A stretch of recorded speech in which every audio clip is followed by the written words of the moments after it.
ऐसे अलग अलग बनते गए, पूरे देश में ऐसे बनते गए। तो उसको स्वीकार किया हमारे पूर्वजों ने, जो तत्व चिंतक थे। वो जानते थे कि हमारे एक सांस्कृतिक दृष्टि में सब हम एक है, लेकिन इसमें विविधता हो सकती है। जैसे एक ही घर में, एक ही घर के छत में उनकी कोई मान्यताएं होती है। तो हमारे घर में कोई मेहमान आ गया तो उसका स्वागत हम इस प्रकार से करेंगे। हर एक घर की अलग अलग पद्धति है, तो वो सब लोग उसी प्रकार से स्वागत करते हैं। लेकिन फिर भी घर के सारे सदस्य हैं तो उनके विविधता होती है उनमें, तो उसके स्वभाव में विविधता होती है, विचार करने की पद्धति में, आदतों में विविधता होती है, रुचियों में उसकी विविधता होती है। एक ही पकवान सबको पसंद है ऐसा नहीं होता है, एक ही प्रकार के कपड़े सबको पसंद है ऐसा नहीं होता है, एक ही उपासना पद्धति घर के सबकी है ऐसे भी नहीं होता है। रुचि के विषय अलग अलग होता है, कोई घर में बैठना पसंद करता है, कोई किसी को बाहर जाने में ज्यादा रुचि होती है। तो एक ही घर में हम ये देखते हैं, तो ये निसर्गता है, ऐसे मनुष्य विविध रूप से प्रकट होता है। तो ऐसी विविधता समाज में रहेगी, इतने बड़े भूभाग में रहेगी। ये हमारे जो तत्व चिंतक है, ऋषि थे, मनीषी थे उस वक्त के, उन्होंने ये जान लिया था, इसलिए उस सब को उन्होंने मान्यता दी कि ऐसा होगा, ये विविधता तो रहेगी। लेकिन इसके पीछे का जो मूल भाव है, जो संस्कृति है, वो हमारी सबकी एक है। इसीलिए हम हमेशा कहते हैं कि हमारे राष्ट्रीयता की पहचान ये सांस्कृतिक राष्ट्र है। वो किसी एक वंश से जुड़ा हुआ नहीं है, वो किसी एक भाषा से जुड़ा हुआ नहीं है, वो किसी भी उपासना पद्धति से जुड़ा नहीं है, वो किसी त्योहारों से जुड़ा हुआ नहीं है, वो किसी भी प्रकार के वस्त्र कपड़े इससे जुड़ा हुआ नहीं है, खान-पान से जुड़ा हुआ नहीं है। तो एक दिवाली का त्योहार आप देखिए, तो दिवाली का त्योहार भी पूरे देश में है ऐसा नहीं है, कुछ जगह दिवाली नहीं होती, कुछ जगह होती है। जहाँ होती है वहाँ भी कुछ जगह 5 दिन की होती है, कुछ जगह 3 दिन की होती है, कुछ जगह 1 दिन की होती है। और जो होती है उसमें भी मनाने का तरीका अलग अलग होता है, अलग अलग पद्धति से उसको मनाया जाता है। कहीं अभ्यंग स्नान होता है, कहीं भाऊबीज होती है, लक्ष्मी पूजन के अलग अलग तरीके होते हैं। तो ये एक ही त्योहार है, एक ही भाव है, लेकिन उसमें भी इतनी सारी विविधता हमें आज के इसमें दिखते हैं। तो ये विविधता रहते हुए भी, इसको स्वीकारते हुए भी, हमारे पूर्वजों ने एक, उसका भाव एक है। भाषा अलग अलग है लेकिन उसका प्रगटीकरण एक है। सभी भाषाओं में वही तत्व चिंतन प्रकटता है। इसीलिए अलग अलग भाषाओं में जितने सारे संत हुए उन्होंने एक ही बात रखी, अलग अलग कालखंड में हुए उन्होंने एक ही बात रखी।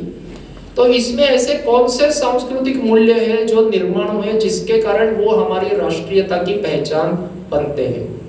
तो ऐसा उसमें है कि हमारे पूर्वजों ने, तत्व चिंतकों ने ये जान लिया कि ये जो सृष्टि है, इस सृष्टि का हम एक हिस्सा है।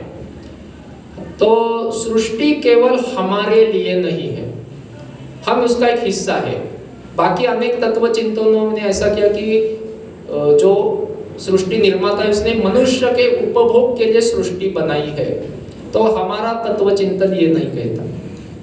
भारत में ये माना जाता है कि सृष्टि तो पहले से, मनुष्य नहीं था तब भी सृष्टि थी। और शायद ऐसा अगर कुछ होगा कि मनुष्य जाति जो है वो समाप्त हो गई, उसके बाद भी सृष्टि तो रहने वाली है। तो मनुष्य को ही वो अंतिम ये सृष्टि का ये नहीं है, तो उसका एक केवल हिस्सा है। और इसीलिए वो जो जिसको ईश्वर कहे या कोई शक्ति कहे, कोई निर्माण करने वाली शक्ति कहिए, ब्रह्म कहिए, जो भी कहिए, तो उसने ये सब रचा है। और वही ब्रह्म नाना रूप लेके प्रकट हुआ है, अनेकत्व में प्रकट हुआ है। और वही मनुष्य में दिखता है, पशु में दिखता है, निर्जीव वस्तुओं में भी दिखता है, पत्थरों में भी दिखता है, नदियों में भी दिखता है, पर्वतों में भी दिखता है। सारे सृष्टि के क्रियाकलापों में वही प्रकट होता है, अलग अलग रूप में प्रकट होता है। इसीलिए कभी कभी हम सहज रूप से कहते हैं विविधता में एकता, तो ये भी थोड़ा सा गलत शब्द है। ये पहले से हम विविध थे और एक कॉन्फेडरेशन और यूनियन की तरह उसको जब जोड़ा गया, ऐसा नहीं है। तो एक ही है, एक ही तत्व है, अलग अलग रूप में प्रकट हुआ है, विविध रूप में वो प्रकट हुआ है।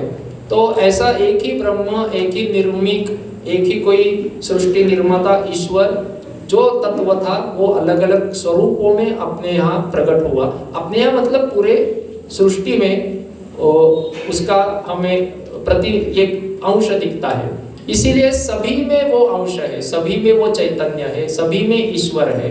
तो इस प्रकार की एक भावना उसमें निर्माण हो गई। तो इसीलिए कोई भी कल्याण की बातें करनी है, मनुष्य को कोई प्रार्थना करनी है, तो पूरे सृष्टि की कल्याण की बातें करो। तो कोई भी सिर्फ हमारे ट्राइब, हमारी जाति, हमारा गांव, हमारा इलाका, मेरे रिश्तेदार या हमारा राष्ट्र, हमारा समाज, इसका कल्याण ऐसे किसी ने नहीं सोचा। तो आज तक पुराने जमाने में से, प्राचीन कालखंड से जितने भी पंथ, संप्रदाय, उपासनाएं निर्माण हो गई, तो हम उनकी प्रार्थना देखते हैं, उनके उपदेश देखते हैं, गुरु शिष्य के संवाद देखते हैं। तो किसी भी गुरु ने, संत ने, महात्मा ने, ऋषि ने ये नहीं कहा है कि मेरे सामने मेरे जितने शिष्य बन बैठे हैं उनका कल्याण हो जाए, या मेरी जाति का कल्याण हो जाए, या मेरे देश का कल्याण हो जाए। उसने हमेशा ये कहा है समस्त सृष्टि का कल्याण, विश्व का कल्याण, सबका मंगल हो, यही प्रार्थना सब में। तो ये हमारे सांस्कृतिक दूसरा मूल्य है कि ये मनुष्य अंतिम नहीं है, सृष्टि का एक हिस्सा है और सब में वही ब्रह्म है। और इसीलिए हमारा जो दृष्टिकोण है वो विश्व कल्याण का है, सबका कल्याण हो, सबका मंगल हो, और यही हमारी कामना रहती है। तो इन मूल्यों के आधार पर बाद में हमारे सारे तत्व ज्ञान का निर्माण हो गया। जो हम अनेक वचन कहते हैं, एकम सत विप्रहा बहुधा वदंती, एक ही सत्य है, विद्वान लोग अलग अलग तरीके से बोलते हैं। तो ये उसी की उपज है, वसुधैव कुटुंबकम, ये उसी की उपज है। तो ये सबको हम एक परिवार क्यों मानते हैं, भारत के लोग क्यों ऐसा कहते हैं? क्योंकि ये मूल तत्व ज्ञान उसमें से हमारे जो हमारे राष्ट्रीयता को प्रतीत करता है, हमारे राष्ट्रीयता के प्रतिपादित करता है, ऐसा ये मूल तत्व ज्ञान है। तो इसकी उपज हो गई। अब ये किस समय में एक ऐसे नहीं किसी के एक के दिमाग में आ गया, ये एक सीरीज है एक तरह से। हम अलग अलग ग्रंथों में, अलग अलग रुचाओं में, वेदों की रुचाओं से लेकर सारे ग्रंथों में हम उसको देखते हैं, और यही तत्व उसमें प्रतिपादित होता हुआ दिखता है। फिर उसको सिखाने के अलग अलग तरीके हैं, जिसको हम संप्रदाय बोलते हैं, अलग अलग उपासना पद्धति बोलते हैं। सामान्य जनों तक वो ले जाना है, जिसको आज की भाषा में ट्रेंडिंग कहते हैं, कि ये ट्रेंड बनाना है, सब में ब्रह्म है।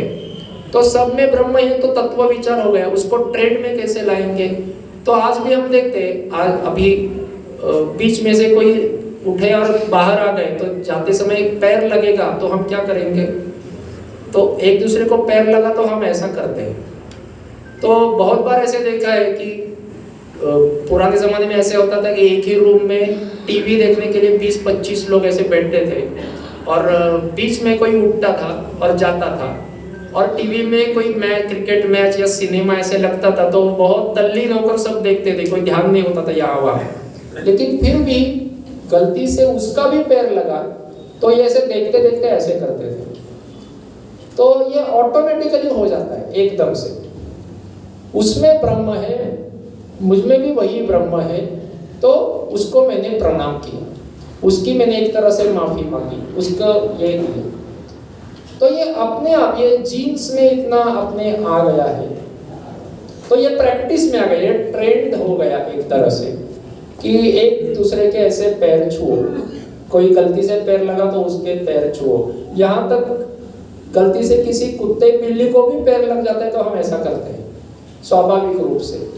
तो ये ट्रेंड में आ गया। तो सारी निर्जीव वस्तु जिसको कहा जाता है उसमें भी वही चैतन्य, वो उनकी भी हमारे लिए कोई योगदान है, उपयुक्तता है, तो उनकी भी पूजा करो। तो मनुष्य के विविध रूपों की भी हम पूजा करते हैं, उसी को मूर्तियों में गढ़ते हैं तो उसकी भी पूजा करते हैं। फिर हम जितने वस्तुओं का उपयोग करते हैं उसकी भी पूजा करते हैं। शस्त्रों की हत्या के हर विजयादशमी में हम पूजा करते हैं, लक्ष्मी पूजन में हम पूजा करते हैं। तो पहले जो वही खाता वही वगैरह रहता था तो उसकी पूजा होती थी। अब टेक्नोलॉजी बदल हो गई तो लैपटॉप की भी पूजा होती है, कंप्यूटर की भी पूजा होती है। हमारा सैटेलाइट छूटता है तो सैटेलाइट की भी पहले पूजा होती है। राफेल हम फ्रांस से लाए तो लाते समय उसकी भी वहां नारियल वगैरह फोड़कर पूजा हुई। वही तत्व है सब में, वही ब्रह्म तत्व, वही चैतन्य सब में है, राफेल से लेकर सैटेलाइट तक और हमारे घर के वही से लेकर कंप्यूटर तक सब में वही तत्व है। तो वही हमारी ये संस्कृति में है।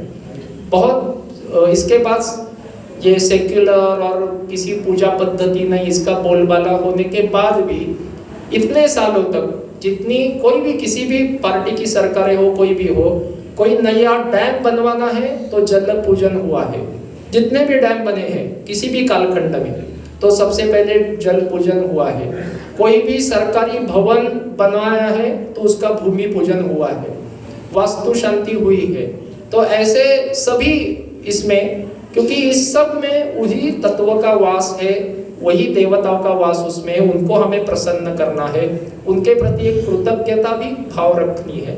तो ऐसे नाव में जाते हैं तो इस नदी के कारण हमारा जीवन है, तो नदी को नमस्कार करना, नदी में फूल या कुछ ऐसे देना। अब नदी में छोटा सिक्का डालते हैं। अभी देखने में तो बाहर का आएगा तो उसको बहुत फनी लगेगा, ये इतनी बड़ी नदी है, इसको क्या उपकार कर रहे हो क्या उसको, वही देख। अरे मेरे पास इतना देने के लिए है, जब मेरे पास जितना छोटा मोटा है उतना मैं दूं। तो नाव में जाते समय करते थे, तो अभी आप बस में ब्रिज से जाते हैं तो ब्रिज में भी बहुत सारी खिड़कियों के पास आकर ऐसे करते हैं।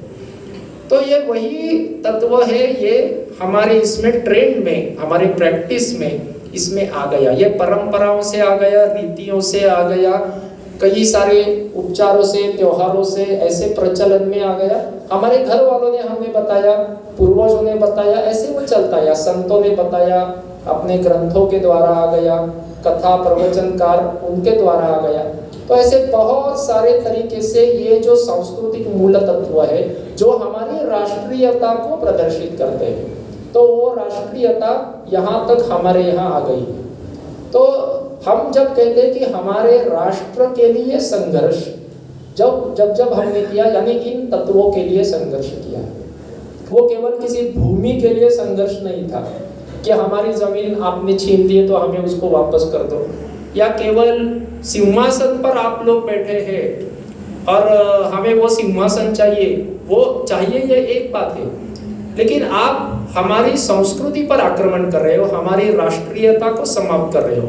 जैसे महात्मा गांधी जी ने कहा था कि यहाँ पर कुछ लाख इंग्रज रहेंगे तो मुझे कोई आपत्ति नहीं है, लेकिन वो हमारी संस्कृति को आहत कर रहे हैं, इसलिए मुझे उनसे आपत्ति है, इसलिए मेरा उनके पास संघर्ष है। इसलिए स्वतंत्रता का जो आंदोलन था उसमें से पहले ये 3 सूत्र उसमें रखे थे। एक था स्वदेशी, दूसरा था स्वराज, और तीसरा फिर था ये स्वबोध, यानी हमारे पंच परिवर्तन में भी उसका ये वर्णन है। तो स्वदेशी तो ये आमतौर पर मटेरियल चीज़ों के लिए रखा जाता था, अपनी वस्तुएं इस्तेमाल करो वगैरह वगैरह। ये जो फिर स्वराज जो है कि तंत्र, ये जो राज्य है, व्यवस्था है, वो सब अपनी होनी चाहिए, तो इसके लिए ये रखा जाता था। और स्वबोध जो है, तो हमारा राष्ट्र का अर्थ क्या है, किसके लिए ये भारत है, भारत को दुनिया को क्या देना है।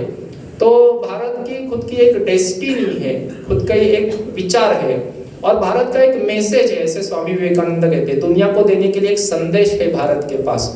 तो उसको हमें कायम रखना है, और वो हमारा स्वबोध है। ये हमारी स्वतंत्रता आंदोलन की नींव थी, ये तीनों बातें। और सारे, जैसे अभी वंदे मातरम कहा, उसमें वही बातें हैं। लोकमान्य तिलक जो बाल, लाल और पाल जो कहा जाता है, तो उनके रविंद्रनाथ टैगोर जी ने स्वदेशी समाज लिखी, फिर हिंद स्वराज जो महात्मा गांधी जी ने लिखी। तो इन सब केस में यही बात आती गई है। दुर्भाग्य से जैसे जैसे स्वाधीनता नजदीक आई 1940 के बाद, तो उसके बाद ये स्वतंत्रता आंदोलन की दिशा थोड़ी सी एक भटक कर ये उसमें से स्वदेशी और स्वबोध ये मूल्य कमजोर हो गए, और केवल स्वराज, बस अंग्रेजियों को हटाओ और हमें वहां स्थापित होना है, यहाँ तक वो थोड़ा सा सीमित रह गया, वो भाव सीमित रह गया। हमें अंग्रेजों को केवल हटाना नहीं है, अपना सब कुछ स्थापित करना है। और ये भाव छूटने के कारण ये 1947 के बाद भी हम जो कहते हैं जितनी सारी गलतियां हुई, ऐसा हम गिनते हैं बहुत बार कि वही तंत्र चला, वही भाषा चली, अंग्रेजी चली, अंग्रेजों ने जो सारे बनाए थे उसी तंत्र को हम आगे लेकर गए, वही सिस्टम्स हम आज भी चला रहे हैं, वगैरह वगैरह जो बात हम करते हैं। उसके पीछे का ये कारण है कि स्वतंत्रता के जो सही मायने हैं हमारे राष्ट्रीयता के, हमारा जो स्वत्व क्या है, स्वबोध क्या है, और स्वदेशी जो है, तो विदेशी वस्तुओं का आकर्षण, विदेशी जीवन पद्धति का आकर्षण, सारी विदेशी भाषा का आकर्षण, ये आज भी हमारे इसमें हमें दिख रहा है। वो उसका कारण है कि वो हमारा तत्व कमजोर होता गया, राष्ट्रीयत्व क्या है वो कम होता गया। तो हमारा जो ये राष्ट्र सांस्कृतिक है वो राज्यों में अवलंबित वो उसका नहीं था। तो जैसे पानीपत की लड़ाई हम सबको मालूम है, तो मराठा और अब्दाली की सेना में जब लड़ाई हुई तो दोनों सेनाओं को ये मालूम था कि लड़ाई में बहुत बड़ा नुकसान होने वाला है और वैसे कोई जीतने वाला नहीं है, ये भी मालूम था और सचमुच में वैसा ही हुआ। तो उनकी बहुत बार एग्रीमेंट भी हुई।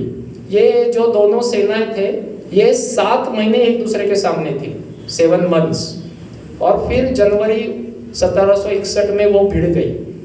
उसके पहले वो 7 महीने उसमें छोटी छोटी लड़ाइयाँ भी होती रही। तो उनमें ये एग्रीमेंट चल रहा था, वार्ताएं चल रही थी, डिप्लोमेटिक ये चल रहे थे कि अब्दाली कह रहा था मैं पीछे जाता हूँ, दिल्ली वगैरह वो सब आप रखिए यहाँ पर, लेकिन मैं पीछे जाऊँगा और जो पंजाब है, अमृतसर है, लाहौर का किले में मेरा सूबेदार रहेगा और वहाँ तक मेरी सीमा है, हम अफगान पठानों की वहाँ तक हमारी सीमा है, उसके आगे यानी आज का जो भारत है वह उसके आगे का सब आप ले लीजिए। तो सदाशिवराव भाऊ थे, उन्होंने ये कहा है नहीं नहीं लाहौर नहीं, हम अटक तक गए थे और जो गांधार प्रदेश है वो गांधार प्रदेश तक हमारी सीमा है, क्योंकि उनके पत्र में है रामायण महाभारत काल से हमारे उस प्रदेश से संबंध रहे, ऐसा उनके वार्तालाप में है। अभी हमारे संबंध है मतलब किसके संबंध है?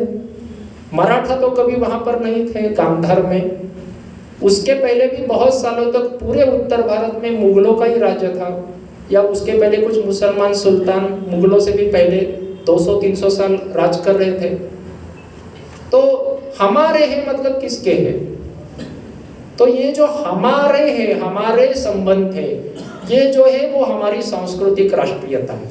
हम एक ही माता के सब पुत्र हैं और हजारों सालों से हमारी एक ही विरासत है। हमारे राज्य अलग अलग रहे होंगे, महाभारत में भी हम वर्णन देखते हैं, इतने सारे राजा अलग अलग जनपदों से राजाओं से आए, उनमें लड़ाइयाँ हुई और उस वक्त के दो बड़े ग्रैंड अलायंस थे। उस वक्त का एनडीए और यूपीए था उस वक्त, ये कौरव और पांडवों का हम देखते हैं। तो और उनका अलायंस भी बनाया उन्होंने पहले, ये इसको अब मेरे साथ लाओ, इसको इसके साथ लाओ, इसको इसके साथ लाओ, ये इसके साथ गया है इसलिए मैं इसके साथ जाता हूँ, ऐसा भी हुआ है क्योंकि ये मेरा शत्रु है। तो ऐसा एक ग्रैंड अलायंस, उस वक्त 2 ग्रैंड अलायंस बने, उसमें लड़ाइयाँ हुई। तो उस वक्त भी ऐसी राज्य व्यवस्थाएं थी, फिर भी एक ही राष्ट्र है, ये भावना थी। जब जब ये भावना कमजोर हुई तो फिर से उसको रिवाइव किया गया। सम्राट चंद्रगुप्त चाणक्य ने यही किया कि ये उस राजा पर आक्रमण है, हमें क्या लेना देना नहीं, ये ग्रीकों का आक्रमण है, सिकंदर का आक्रमण है, तो ये भारत का आक्रमण है। तो इसीलिए 1947 के बाद जो ऐसे कुछ प्रवाद चले कि अंग्रेजों ने इस देश का निर्माण किया, इसके पहले भारत नाम की कोई चीज ही नहीं थी, एक राष्ट्र हम नहीं थे, तो वो ये गलती करते हैं कि वो स्टेट को राष्ट्र मानते हैं। तो स्टेट कभी हमारा राष्ट्र नहीं था, राज्य व्यवस्था यानी राष्ट्र नहीं है। आज 1947 के बाद यही हुआ है कि एक बड़ा भूभाग एक स्टेट में भी है और एक राष्ट्र में भी है, इतना ही उसमें फर्क है। लेकिन उसके पहले स्टेट यानी राज्य अलग अलग थे। और आज भी हम कहते हैं हमारे सांस्कृतिक इसमें पाकिस्तान अलग स्टेट है, नेपाल अलग स्टेट है, भूटान अलग स्टेट है, श्रीलंका अलग स्टेट है, फिर भी हमारा सांस्कृतिक राष्ट्र एक ही है। हमारी सांस्कृतिक मूल्य वही है।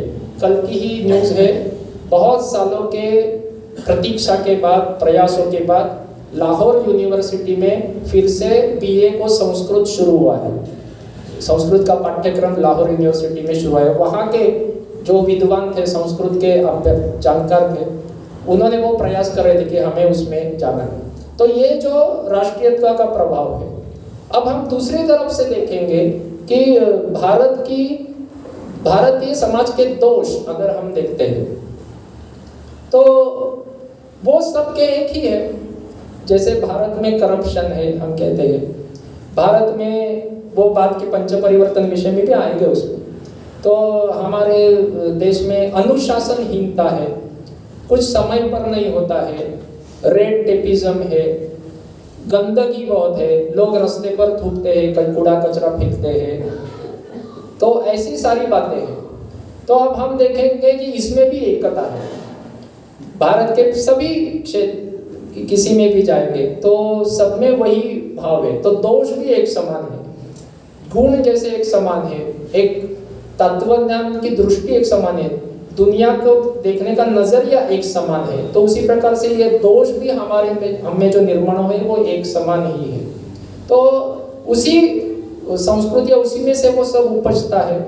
तो अलग अलग भाषा बोलते हुए, अलग अलग प्रांतों में खान पान रहते हुए कुछ गुण भी एक समान है, दोष भी एक समान है, वैशिष्टता भी एक समान है। तो ये हमारी एक सांस्कृतिक राष्ट्रीयता को स्थापित करता है। ये कोई अंग्रेजों ने बनाया हुआ देश नहीं था, ये प्राचीन काल से एक राष्ट्र है, अखंड राष्ट्र है। और इसी को हमने आज के दौर में जो नाम दिया है वो हिंदू राष्ट्र है। तो ये हिंदू राष्ट्र भी प्राचीन काल से, बाकी लोगों ने ये कहा है, बाकी लोगों ने सिकर अलेक्जेंडर, उसने ये नहीं कहा कि मैं पौरस का राज्य जीत रहा हूँ, मैं काशी के परास्त करने के लिए जा रहा हूँ। वो कह रहा था मैं हिंदुस्तान जीतने के लिए जा रहा हूँ। उसका जो लेखक था उसके साथ मेगास्थेनियस, उसने इंडिका नाम का ग्रंथ लिखा, यानी वो सिंध से हिंद हो गया, हिंद से ग्रीक में इंडस, इंडिया ऐसे हो गया। तो वो इंडिका, हिंदिया, हिंद, ये सब ऐसे समवाचक, ऐसे सब शब्द है, समान अर्थ वाले शब्द है। तो उसको ये ध्यान में था मैं भारत जीत रहा हूँ। बाबर को ये मालूम था मुझे भारत जीतना है। और ब्रिटिशों ने भी यहाँ पर ईस्ट इंडिया कंपनी की स्थापना की। उन्होंने कोई Bengal company, Bombay company, Madras company ऐसे नहीं की। ईस्ट इंडिया, पूरे देश, ये ईस्ट इंडिया उसको जो ये कहते थे, इसको हमें जीतना है। तो इस प्रकार से उनके भी दिमाग में स्पष्ट था कि हमें भारत पर आक्रमण करना है, भारत को गुलाम बनाना है, भारत पर राज करना है। तो ये एक राष्ट्र, एक समूह है, एक जन है, उनकी एक संस्कृति है। तो ये विदेशों के, विदेशी लोगों के मन में भी स्पष्ट था, हमारे पूर्वजों के मन में भी स्पष्ट था। पिछले कुछ दशकों से, शतकों से, 100-150 साल में हमारे मन में जो भ्रांति हो गई है कि सचमुच हम एक है या नहीं है, अलग अलग जाति, भाषा, विविधता है, यानी हम बिखरे हुए हैं क्या, तो ऐसा नहीं है। संस्कृति एक है। कुछ शब्द हमें ध्यानपूर्वक उपयोग में लाने चाहिए। हम कहते हैं मराठी संस्कृति, राजस्थानी संस्कृति, बंगाली संस्कृति, ऐसा नहीं है। एक ही संस्कृति है, एक ही धर्म है, एक ही राष्ट्र है।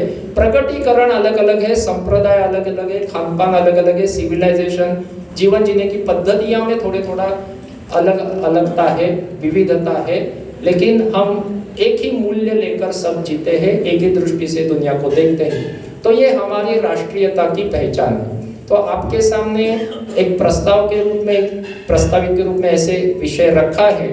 इस विषय में आपको जो लगता है, आप कहना चाहते हैं, ऐसे कुछ भी आपके अध्ययन से भी, आपकी कुछ पढ़ने में आया है, तो ऐसे इसके बारे में जो भी विचार है तो वो निश्चित रूप से रखिए। सबके विचारों का स्वागत है, ऐसा लगता है।